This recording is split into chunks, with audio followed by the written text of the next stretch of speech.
రైతు విత్తనాలు నాటాలి. విత్తనాలు నాటకుండా దేవుడా కరుణించి, ఏం కరుణించమంటావు? నువ్వు నాటలేదే. వర్షం కురిపిస్తే బురద ఉంటుంది, అక్కడ మొక్కలు రావు.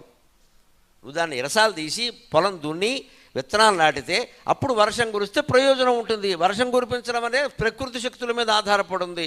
రైతు ప్రార్థించినంతలో వర్షం రాదు, ఈయనేం చేయలేడు. కానీ విత్తనాలు నాటడం అనేది ఈయనే చేయాలి కదా. ఇంట్లో ఏ పనైనా మన ముందు ప్రారంభించాలి కదా. ప్రారంభించకుండా కూర్చుని నేను పూజ చేస్తానంటే దేవుడికి పని ఏమిటి? మన ఇల్లు ఊడవడం, మన బట్టలు ఉతకడం దేవుడికి పని, మనమే చేసుకోవాలి.